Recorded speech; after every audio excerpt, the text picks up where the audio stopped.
형제들아, 너희가 스스로 지혜 있다 하면서 이 신비를 너희가 모르기를 내가 원하지 아니하노니 이 신비는 이방인의 충만한 수가 들어오기까지 이스라엘의 덫은 우둔하게 된 것이라.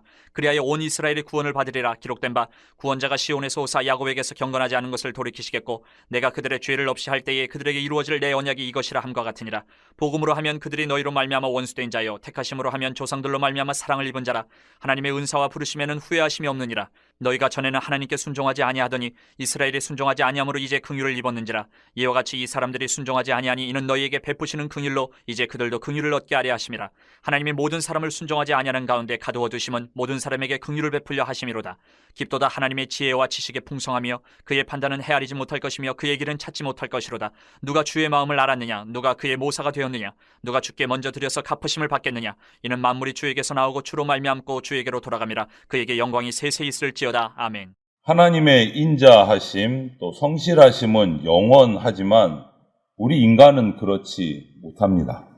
하나님을 만나 은혜를 경험하고 또 믿음으로 살겠다, 우리는 결단도 하지만 그 이후에도 실수를 범하게 되고 또 죄를 범하게 되고 이런 게 우리 인간의 모습입니다. 그런데 오늘 말씀을 보니까 이스라엘 유대인들의 실수는 오히려 은혜를 더 깊게 했어요. 이게 무슨 말이냐? 앞뒤가 안 맞는 말 같은데, 오늘 우리의 부족함을 통해서 일하시는 하나님을 우리가 발견할 수 있다라는 것, 그것이 은혜다. 오늘 그 말씀을 살펴보겠습니다. 오늘 25절을 보니까 이스라엘은 잘못 알고 있었습니다. 하나님의 은혜 그리고 하나님의 구원을 받는 과정에서 이 자신들이 크게 벗어나 있다는 것을 몰랐어요. 자신들은 잘하고 있다고 알았어요. 옳다고 여긴 거예요. 그런데 하나님의 구원에서 벗어나 있었어요. 안타까운 거죠.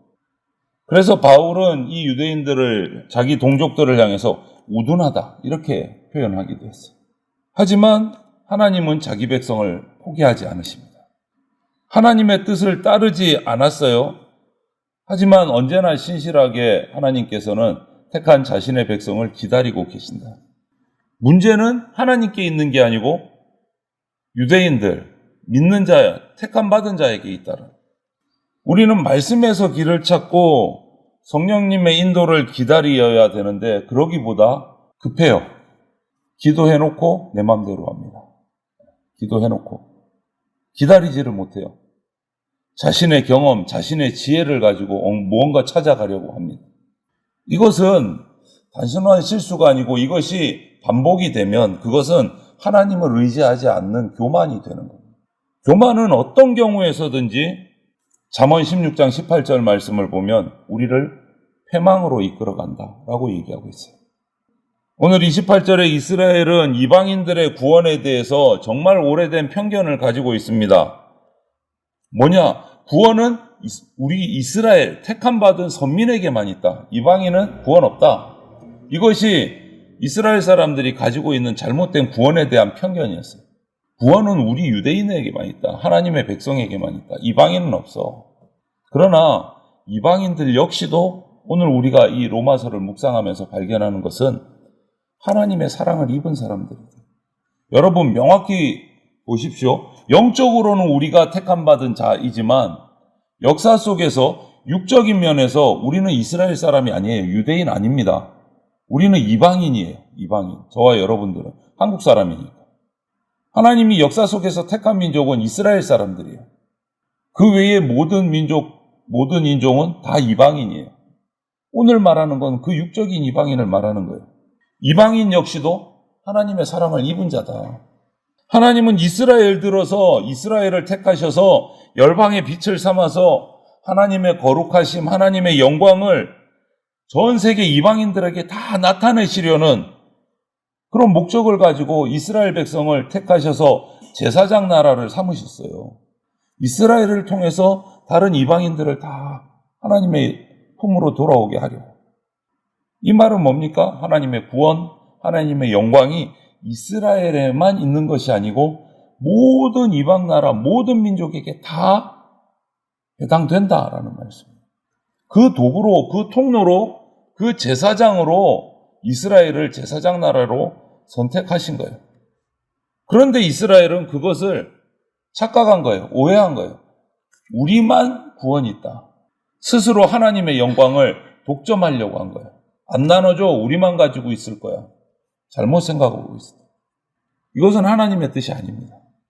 그런데 우리에게도 똑같은 일이 일어나요. 그리스도인들에게도. 하나님께 받은 은혜, 하나님께 받은 선물들을 자기 것으로만 딱 생각해요. 내가 은혜를 얼마나 받았는데, 내가 받은 은사가 얼마나 많은데 너는 아직 멀었어. 스스로는 나 같은 죄인 살리신 은혜에 감격하지만 다른 지체들을 향해서는 엄격한 기준을 들이댑니다. 자신의 죄는 생각하지도 못하고 지체들의 허물만 꼼꼼히 살펴요. 그래서 성경은 말하잖아요. 자기 눈에 들보는 보지도 못하고 지체들의 티깔만, 눈에 티만 찾아낸다. 이런 죄를 우리가 예방하려면, 짓지 않으려면 하나님의 은혜가 나뿐 아니라 모든 죄인에게 차별 없이 다 내려주시는, 베풀어 주신다. 하나님의 은혜는. 이 사실을 기억해야 우리가 이런 엉뚱한, 교만한 죄를 짓지 않을 수 있어요. 그게 29절 말씀이에요. 그리고 본문에서 한 가지 역설이 등장합니다. 32절을 보니까 순종하지 않는 사람을 통해서 모든 사람이 긍휼을 받게 됐다. 이거 말이 조금 뒤집어진 것 같잖아요. 순종해야 긍휼을 받는데 순종하지 않는 사람을 통해서 다른 모든 사람이 긍휼함을 받게 됐다. 누가복음에도 그런 말씀이 있어요. 잔치에 초청받은 비유를 통해서 예수님의 초청을 거부한 사람들 덕분에 하나님 나라가 확장됐어요. 무슨 말입니까? 처음에 잔치에 초대받은 사람이 이 잔치를 다 거부하니까 오히려 초대받지 못했던 사람들이 초대를 받아서 큰 은혜를 누리게 됐어요. 큰 은혜를 누리게 됐어요. 분명히 하나님이 우리를 부르셨습니다.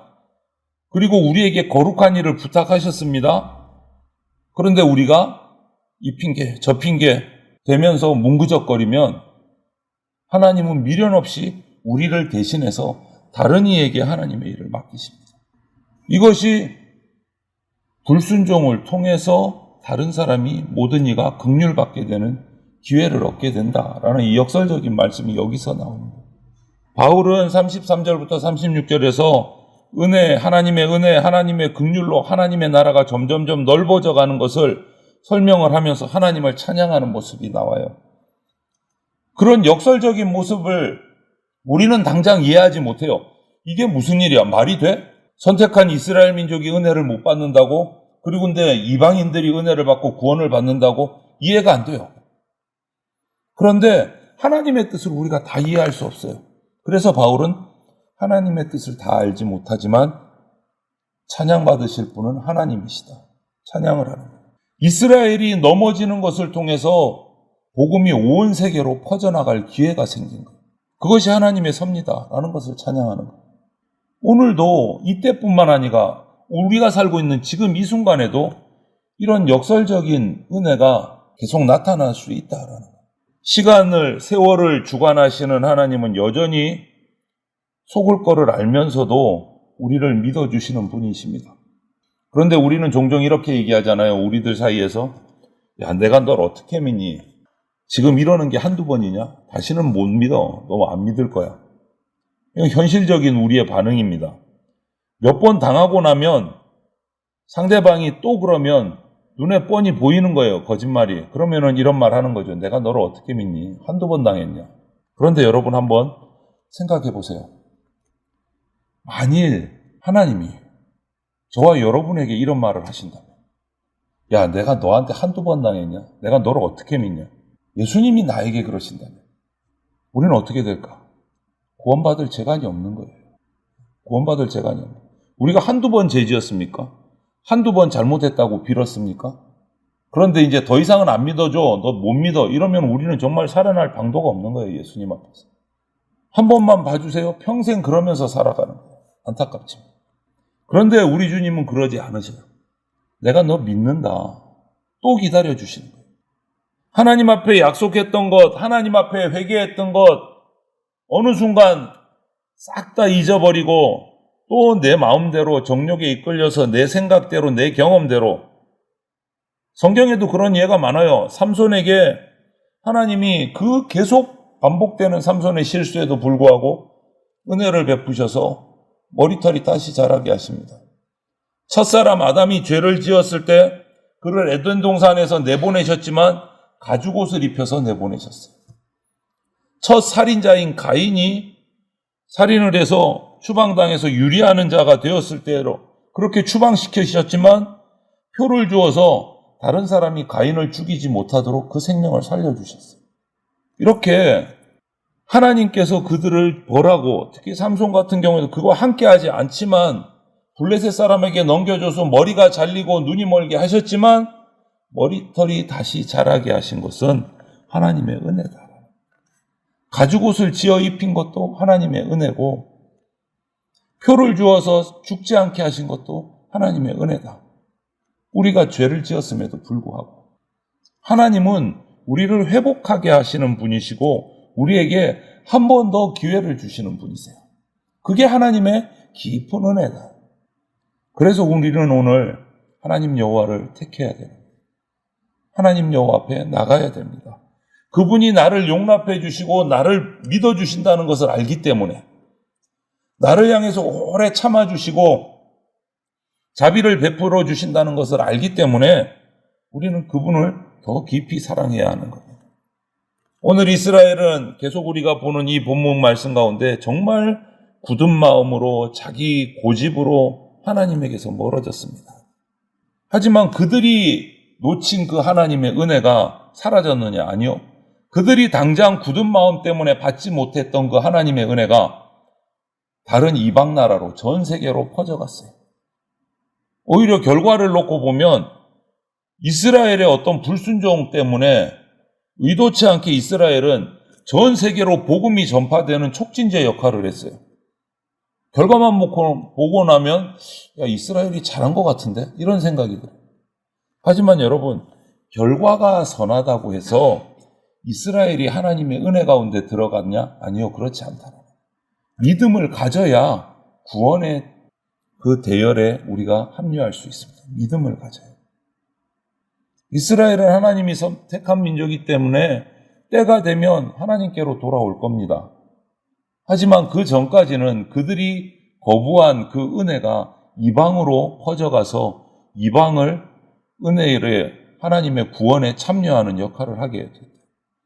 이것이 하나님의 우리가 다 이해할 수 없는 은혜고 기쁘신 은혜다. 결론은 믿음을 가져야 구원에 들어갈 수 있다. 하나님의 이 놀라운 섭리를 우리는 다 이해할 수 없습니다. 하지만 그분이 신실하신 분이시라는 거 알기 때문에 인자하신 분이시라는 거 우리가 믿기 때문에 다 알지 못하지만 찬양하고 예배하는 겁니다. 오늘 하루도 이런 하나님의 기쁘신 은혜가 저와 여러분들 가운데 풍성하게 내리시기를 바라고 그 은혜 가운데 오늘도 하루의 삶을 살아가시기를 주님의 이름으로 축원을 드립니다. 아멘.